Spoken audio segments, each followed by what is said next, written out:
The last video of the year 2024. I am so glad. It is not my doing. It's God's doing that I'm alive to see this day, and it means I still have work to do. I have to serve my purpose first. So kumaanisha bado niko na kazi ya kufanya before I leave this world. That is why I'm still alive today. So my 31st nikiwa mdogo, usually tulikuwa tunaenda kesha. Ikifika 31st December nilikuwa najua kuna kesha, especially if it lands on a Sabbath, kumaanisha programs zitaisha at 5. Watu waende home, they take supper and then they dress only and come back to church. Kwa tunavalishwa manguo heavy, majacket na hoodie. Then mama anabeba hadi kikoi. Yeah, then we head to the church. Ilikuwa fun. Najua najiambia ni fun na ati nitaenda. I'll be praying a lot. I'll be reading the Bible. If I say that is the case, I'll be lying. Uongo. Ilikuwa fun kwangu na the activities that were to be done. Sikuwa napenda hiyo part ya kusoma Bible. Why lie? I won't lie that nilikuwa naipenda cause nilikuwa na feel wangekuwa wameimba, wangekuwa wamefanya drama, tungekuwa tumematch. That was me back then.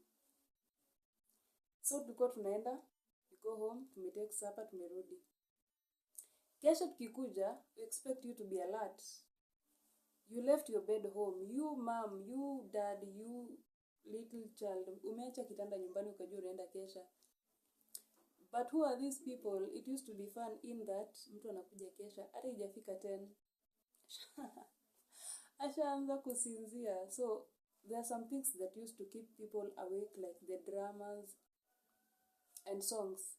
Kama ya uandishi na Mafarisayo walileta mwanamke kwa Yesu akisema kuwa ni mzinzi, wakitaka Yesu amhukumu kulingana na torati za Musa. Afanyaye kosa kama hili astahili kupigwa mawe. Je, wewe Yesu unasemaje? Yesu kawaambia asiye na kosa ajitokeze kutupa mawe. Wakaanza safari mmoja kisha wakaenda wote. Ondoka mwanamke ondoka, lakini usifanye dhambi tena. So hapo kwa ondoka lazima ungeamka umacho uchangamke kidogo. Na ikifika masaa ya maombi, it was too risky to close your eyes for long. No, unajua hiyo ni ile moment umepewa like, you pray in groups. So unapata kuna watu wanaomba for long. So kabla mmalize kuomba wote, unakuwa umefunga macho sana, na since ni usiku, temptations za kulala ziko high kama wale wanafunzi. So walienda na Yesu na wakalala. So who are you? Funga pale macho kidogo ukifungua. Just to avoid sleeping. For the dramas, Kurumsiana alikuwa anapenda sana kuact kama mama. In every acting, hata tungehitaji kutafuta nani ataact kama mama ako. She was always there for that part. And it was all fun. So kama kuna kesha, holla me and I'll come. Nakuja kesha 31st, tumalize. So mimi nilikuwa najua 31st yangu niko church, tarehe 1 ndio ninatoka kanisa. Yeah. And talking of church, I was going through a podcast. Nikaona podcast moja imeandikwa Hello 2025 and I was eager to listen. Nikasikiza, and what amazed me most is how they ended their video, and that is the same way I'll end my video. Nisikie ukisema nimecopycat. They ended the video with a verse, and I'll also do this verse just in case you didn't watch that podcast. Get the verse from here. It was in Genesis chapter 45 verse 8. Acha nikusomee. Sasa hizo za kesha siku anasikiza, but nowadays I do read the Bible. Siendi kesha for fun. Genesis 45 verse 8. It says, So it was God who sent me here, not you.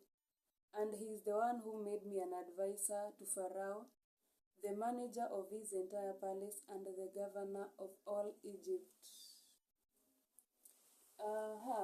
We all know this story. It is the story of Joseph and his brothers when they had sold him and he was taken to Egypt. So this verse in Atuambia, it was not their doing. It was God who sent him there. For the brothers, they thought ni wao atijua limuza. It was not them. This was during the famine in their country where they had to go to Egypt. So ni Mungu alikuwa amepanga that ataenda.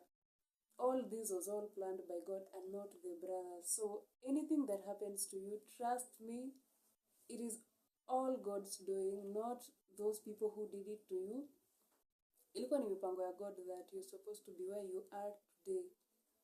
Anything happens to you, start blaming people. Don't blame people for what happens to you. It is what God had planned that will happen to you, and all this has a purpose. If Joseph had not been sold,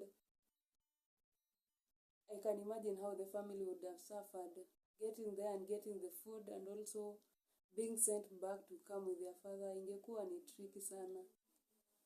So allow God to do what he does best. Trust in the process, trust in his timing. All that happens is God's doing. So as we are getting into 2025, it is God's doing. Allow God to do what he does best. Don't blame anybody for anything that happens to your life. Yote ni mipango ya Mungu. So mwachia kuguide in this 2025. So from me to you, it is a happy new year. May God lead you through. So holla me up for the kesha. See you in the next video.